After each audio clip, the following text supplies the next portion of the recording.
Hi, I'm Gil Samuel, and this is the O-line review for Week 10. More specifically, it's a pass protection review. As you can tell, for the first time we're trying this as a video rather than as a written article. Please let us know in the comments below which you prefer. But by doing it as a video, it means that hopefully next week I'll have time to review not just the pass protection, but the run blocking as well. First, a few general observations on the pass protection from the Miami game. The first one is that it was probably the best that the pass protection has held up all season. That said, there are still things which I think need to be addressed. One of the first ones which pop out on tape to me is that DeMar Dotson seems to be beaten around the edge routinely, and that's actually been something of a trend the past few games. A lot of it has to do with the angle of his dropbacks. He tends to take quite a shallow dropback, whereas if he took a wider arc, it would force the defensive end to take a wider part of the quarterback, and it would result in him not being beaten around the edge quite as often as he has been. Now, the guards, I was very critical of last week. In fact, you can read last week's pass protection review, if I've got YouTube correct, by clicking on this link down here. They did better this week without question. Davin Joseph I've been very critical of all season, with good reason. And I don't think it's just the injury. To be honest, his play was very inconsistent in 2011, and I think if any injury is to blame, it'll be the injury he sustained in 2010, which puts him on injured reserve. I just don't think he's been the same guard since. He did, however, put in a better performance this week. I've seen some people speculate that it could be a sign that he's getting healthier, and I absolutely hope that's the case, because if he could get back to what he was pre the 2010 injury, this offensive line would be in much better stead. However, I'm not convinced that's the case. I think what's more likely happened in the Miami game is that teams weren't testing him quite as much with speed moves, but rather power moves. That happens to play into Joseph's strengths, because he's still got, upper body strength is still there, but the footwork is not, and they didn't really test that as much. Seattle did the same thing last week, but wisened up in the second half. Meredith, on the other side, has definitely improved, I think, compared to the previous week, but one thing I noticed was that he relies far too much on holding. Every offensive lineman holds multiple times during a game, and mostly they get away with it.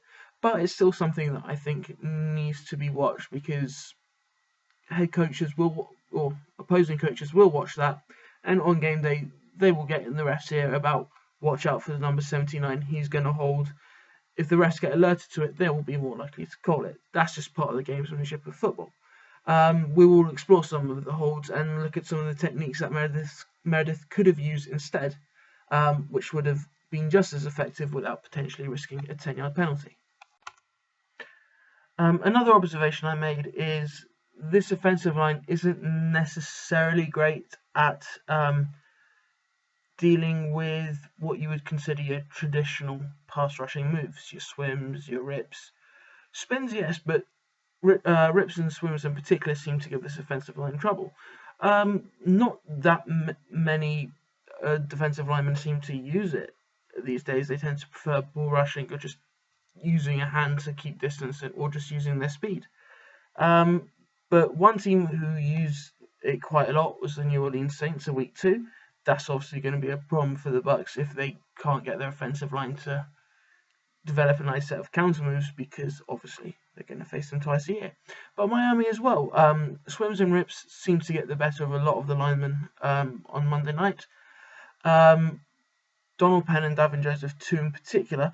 Donald Penn, not so much. There were times when he was beaten inside, especially with the swim move, but then other times he was also able to counter it. It seemed to be very much a back and forth between him and particularly Olivier Vernon, who was the defensive end who probably used the most pass rushing moves. Davin Joseph as well, on the Dolphins number 94, who I can't remember off the top of my head who that is, and also Paul Soliai. Pass rushing moves pretty much left him for dead, and that comes with the lack of footwork.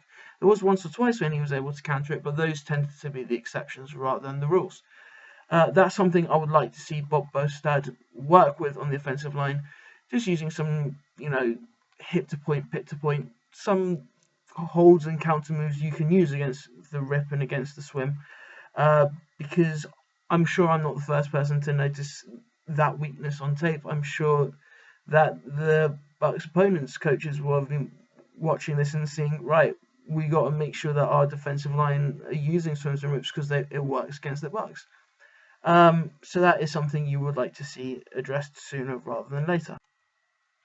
I'm going to go on to Zuta in a second, but I'd also like to first say that Tom Crabtree is probably used more as a blocker than he is as a route runner. He was hailed as the answer to a receiving threat out of the tight end position, and we seem to be using him as a sixth blocker in pass pro far more than as a route runner. I'm not sure why that is. He's not the best pass protector by any means.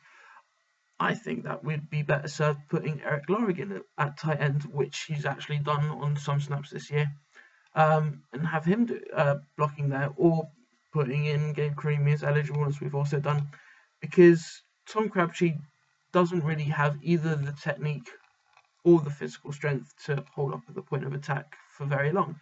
He slows the defensive end down, which is better than nothing, but he will generally be ball rushed back and back and back and then tossed aside. I don't think he's given up a sack because, like I say, he can slow them down, but he's not a long-term solution as a pass protector, and I'm not sure why he's in there so much. Brian Leonard, I've got to say, is surprisingly good pass protector for someone as small as him, because he's taken on defensive ends, even defensive tackles at times, and managed to block them, which is a good thing. Something you like to see out of your third down specialist back, and of course he's now going to probably be a lot more than just a third down back now that we've lost Matt James as well for the year. Finally, Jeremy Zuta is especially worthy of praise. I know that he's not always the most physically dominant in run blocking, but in terms of pass protection, he's been pretty much outstanding the past few weeks. I think there was maybe 2 plays the whole game where he was beaten in pass protection against Miami. He's just doing everything right. His hands are fantastic. There'll be one series of plays where, unfortunately, due to the whole copyright thing, we can't actually show you video, but you'll have to take my word for it. But there's one play where Paul Soliai, who's a Pro Bowl nose tackle, is using all the hands moves he possibly can, swims and rips, and Suta's just countering all of them and then planting into the ground at the end of it as well. He's just showing everything you want to see out of a centre. He's been vastly underrated because he has given up a couple of holding penalties. And like I say, he's not always the most physically dominant in run blocking. But in terms of pass protection, there is he doesn't allow pressure up the middle. When you get pressure up the middle, it comes through the guards, not through him. And that is vitally important for a young quarterback, which Glennon is, and any future replacement will also be.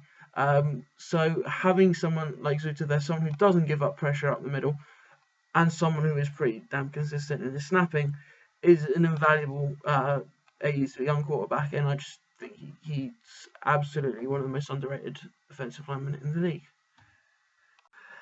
With that said, let's get cracking on with our first play. And for our first play, we're going to go with that play where Zuta just absolutely schools Paul Soliai. And you will see the first image from that play on your screens now. It works. Alrighty.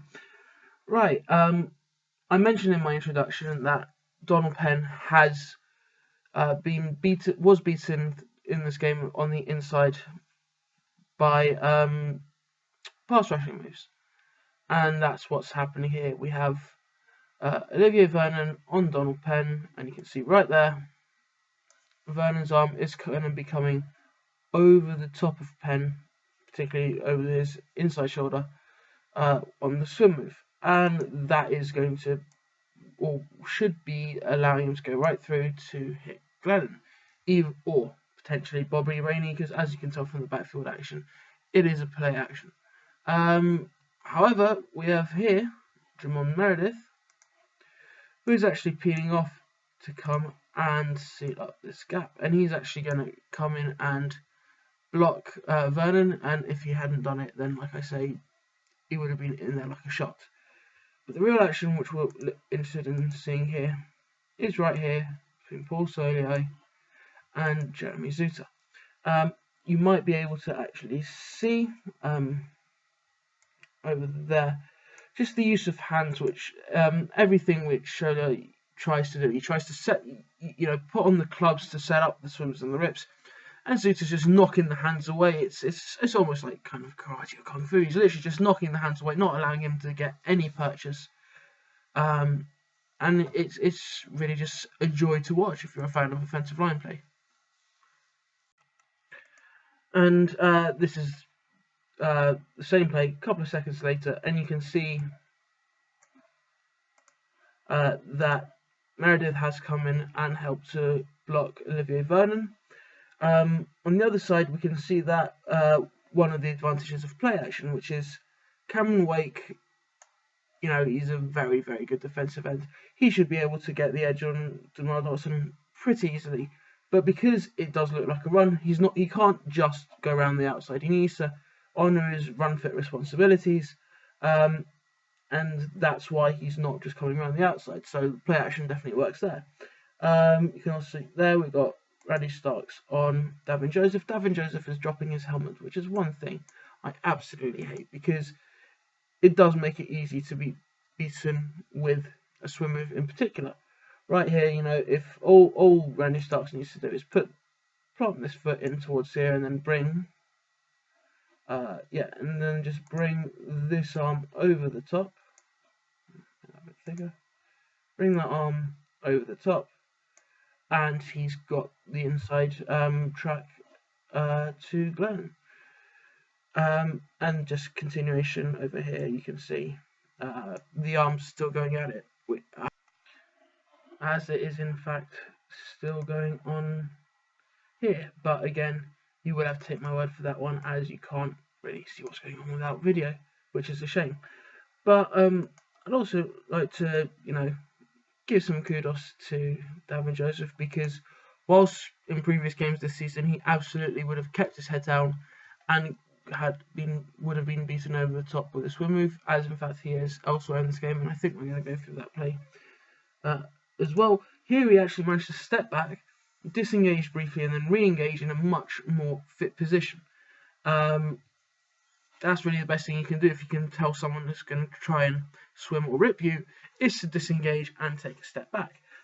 We're going to see later that Penn does exactly the same on another play, which we'll discuss shortly. But in the meantime, where are we going? Here we go. We can see that Paul Soliai has realised that he's not going to get the inside, or he's not going to get through either of Zutter's gaps trying to beat him with hands. So he tries to go around, around him. There's a big gap open up, which Rainey which Lorig went through as part of the play fake, and that gap is exploitable, as we're going to see Soliai try to do. But Zutter doesn't let him through. And what Zutter does is he just puts his hands right on Soliai's back, and he's just going to ferry him right down into the ground, quite literally. Just quite literally taking him into the ground. Now, I also want to point out here, Jamon Meredith is doing something which no offensive lineman should ever do in pass protection. And that is effectively, he's doing the splits. Look how wide apart his legs are. Now, to be fair, that this leg is, about to be moved to be further over, but still, it's such a wide stance. And if you've been reading my pass protection reviews, you'll know one of the things I complain about most is that when you have an improper weight distribution between one feet and the other, it makes it much easier for defensive linemen to get around you. And we're going to see in other plays that Meredith does this a bit too much. Part of it comes from moving to guard. He's played guard, obviously, for the Bucs last season, but he actually came to the team as a tackle, and he was in the league 3 years before he came to the Bucs as a tackle. We switched him to guard because we needed someone to man the spot last year, and now he's gone back to guard. Not being a natural guard does mean that he has a wider stance, because you can do that as a tackle. You have, huge space of green outside of you pretty much every play in order to work in. So you can go for a wider stance, maybe not quite this wide, but nonetheless, that's going to be a lot of the reason why he's so easily beatable. And in fact, you are going to see on the next picture what Vernon is going to try and do as a result of Meredith adopting this stance. And in fact, what he tries to do is, well, even successfully, is use another swim move. He's got one hand on Meredith's inside shoulder, and this arm is actually sort of being held by Donald Penn, but like I said earlier, pretty much every offensive lineman holds at some point during most plays. But he's trying to bring this arm over the top. Luckily, Glennon's already on his way to throwing the ball, but yeah, if the coverage was better and Glennon had nowhere to throw, then Vernon would likely have come free up the middle. But what we really want to watch is, or what we really want to see, is right here. Zuta, after knocking all Solio's attempts at hand moves just out his face, basically, he let Solio get around him. He then just put his hands onto his back inside, simple misdirection blocks, and he literally just drives him right into the ground. It's a lot of fun to watch, and like I say, this was the nose tackle when the Dolphins still played a 3-4. He weighs 340 pounds, and Zuta just manhandles him. What can you say? It's what you want to see at your centre, without question. Alright, on to the next play. So on this play, the Dolphins will send 4 rushers. They are going to rush Cameron Wake. They're going to rush the rookie Dion Jordan. They're going to rush Randy Starks, and they're going to rush Jared Odrick. Now, this is going to be another play which will demonstrate some of the struggles the O-line have had with pass rushing this. So we've got here, Randy Starks, and he's gonna, as you can see, he's gonna use a spin move to get outside of Meredith. But Meredith manages to counter that with a good hand placement, which is good to see. On this side, we've got Cameron Wake, and he's just going to try and, initially, he's just going to try and get the edge on Demar Dotson. The 2 pass rush moves, which I referred to earlier, which we're going to see, are going to be coming from Jared Odrick on Donald Penn and Dion Jordan on Davin Joseph. And here you can actually see Penn starting to be set up with Odrick's hand placement. That's what we often refer to as the club. And following the club will be the upfield hand that will swing over the top. And that is what's about to happen over here.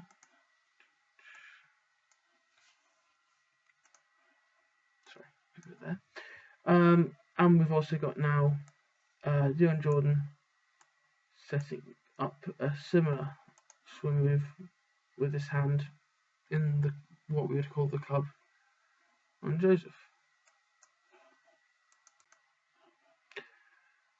So that right there is Odrick's right arm. You can actually see that the swim move has been completely successful, and it's turned Penn the other direction, which is the best possible outcome from a defensive standpoint. We've also got Dion Jordan's arm about to come, arm about to come round. You can tell by the fact that his shoulder, in fact, the arm has come down and it is broken. Joseph's grip. Demar Dotson, in the meanwhile, has got a bit of a hold on Cameron Wake. Wake's going to actually spin around. But we'll see that Dotson handles that. So there is Odrick coming free, there's Jordan coming free, and there's that spin move. But you'll notice that Dotson, if I get rid of that circle, is keeping one arm behind Wake at all times. That's going to let him keep leverage on the spin move as long as he keeps moving it so that it always remains outside. If he lets the arm linger there, then Wake's going to manage to spin outside of it. But as long as he keeps tapping the hand, it's sometimes called playing the piano. You just tap the defender as they spin, and that way you're keeping your hands in the same place in relation to them, so that you still can maintain leverage once they complete their spin. Actually, what's going to happen here is Dotson's going to take that and then just basically help Wake get thrown into the ground, which we will see in a second.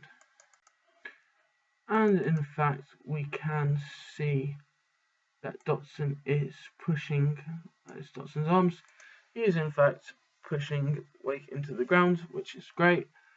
But you can also see Mike Glennon is wrapped up by Jared Odrick as he throws. That's the ball about to come out of Glennon's hand. And down here we have Sky Dawson.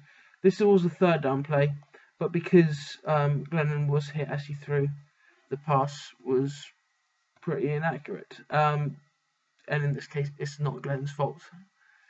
So, yeah, it was just two offensive linemen beaten by pass rushing moves.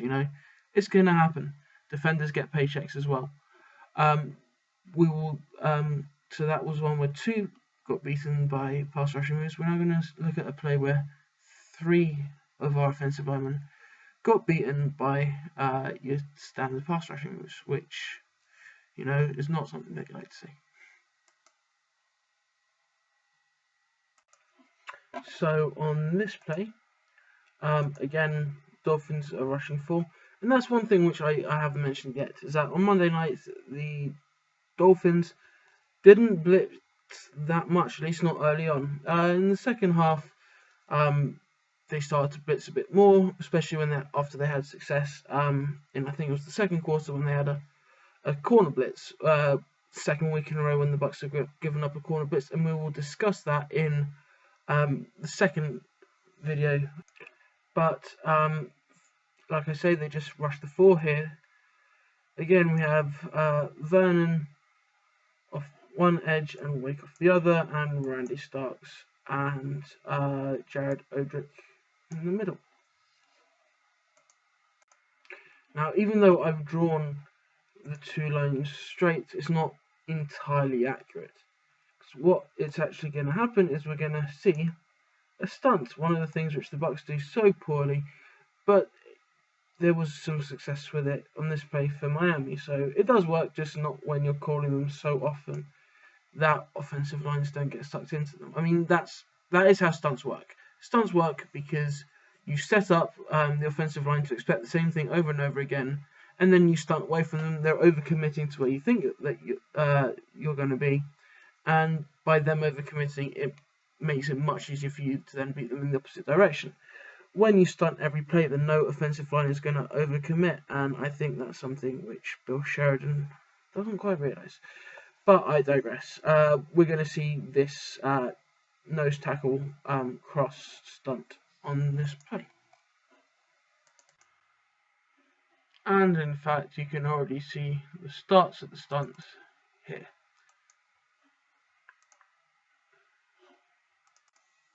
And here we can see the stunts basically taking place. Starks has looped in behind Odrick, and Zeus actually follows Odrick over to this side of the screen and bumps into Joseph, and that actually knocks Joseph off his balance. So you could say what happens on this play isn't necessarily Joseph's fault, because in his defense he was knocked off balance by colliding with Zuta, but that can be an unintended but not unwanted consequence from a defense's perspective of this particular stunt. And you can see here that Joseph's legs, they're all twisted up. He's got his, his outside, or his inside leg is facing to the outside. His outside leg is behind him. And with that kind of center of gravity, it's not a surprise that a swim move, which is what Odrick's in a pool, works as well as it does. You can also see that we've got Meredith has come over, trying to help out Penn with Vernon, but he's really not going to be doing anything from behind the defensive end. So it really is more a one-on-one between Penn and Vernon, because Meredith's really not helping Penn out at all here. And now we can see where the pass rushing moves come into play. You can see right there, pretty much identical. Both Odrick here and Vernon here have put clubs Joseph and Penn, and they're bringing their right arms over the top with a swim. Penn does have his feet wide, as sometimes happens, and Joseph's still off balance from that collision with Zuta. Meanwhile, we've got a club here again, weight clubbing Dotson, but you can see that this arm is going to swing upwards for a rip move, which is also equally effective. And what you're going to see in this next picture is that Cameron Wake, in fact, is coming free. Jared Odrick is completely free, and Penn actually recovers, believe it or not, on Vernon. Sorry, it's getting rather late here. Yes, he's recovered on Vernon, and which does a good job. But unfortunately, Odrick, Wake, they're still coming in at Glennon, and that causes an inaccurate pass because, well, he's got 2 free defenders running at his face. So that is going to cause inaccurate passes in rookies. Now, on this series of pictures, on this play, I want you to focus on Penn and Vernon, because what we're going to see is we're actually going to see a great series of counter swims and rips from Penn, which stop Vernon getting any purchase. So we got here, starts off like your standard block. It's still got to look a little bit like a run block, because as you can tell, it is a play action. But soon it comes clear that Glenn is keeping the ball, so we can see that Vernon is clubbing Penn, and based on the arm movement, we might expect the arm to come round in a swim. Now, what Penn does is he actually, wait, let me go back one picture, is you'll see that this arm down here, it's not really extended fully up against Vernon. That's because Vernon's obviously twisted his body in order to get the club on here, and because he's bringing this shoulder back in order to swing the arm around for the swim. So what Penn does is Penn just re-engages with that arm fully. He extends, and that gives, enough, that increases the distance between the two, that Vernon can no longer get an effective swim in. I should also mention on this play that if you look over here, you can see that Soyai is actually swum over top of Joseph, because Joseph has again dropped his head. Fortunately, Zuta over here is going to come in and block Soyai, because otherwise Soyai would have been through, which he can do because Meredith is going to be blocking Odrick. So that's what's going on this part of the screen over here. Right, now back to Penn and Vernon. Like I said, Penn managed to re-engage and extend, create a bit of separation between the two, which reduces the ability for a swim to be effective. So Vernon is basically, well, there's nothing technical about it. He's just got his arm inside of Penn's, and he's trying to wrench Penn's arm off of him in order to set him up for another move. And we can see here he's trying to do the same now with the other hand, sort of like a I suppose you would call it almost like a reverse rip or an inverse rip. He's bringing the arm around the outside in order to rip it inside, in order to rip down Penn's hand. Sort of like a club, I suppose. He might be thinking about ripping in underneath back with this hand to the outside in a standard rip. But what Penn does is that Penn, if you see here, is that Penn's actually just going to swing this arm back round in order to face the direction that Vernon's trying to go. And if you pay attention to where this foot is, in the next photo, he's managed to very quickly swing that foot right back and re-establish leverage directly in front of Vernon. So Vernon, he's tried to swim, he's tried to rip, and Penn's just disengaging, re-engaging, keeping distance, and re-establishing leverage directly opposite him, because that's where you want to be. You want to have the defender you're trying to block directly opposite you, and that way you can direct where he's going, and anywhere that he goes, you can step to that direction and block him. And that's exactly what Penn does here very, very well. So, and that's what I was talking about when I refer to the back and forth that went on between Vernon and Penn. I showed you a couple of plays where Vernon got the better of Penn, but here, everything Vernon tried, Penn had an answer for.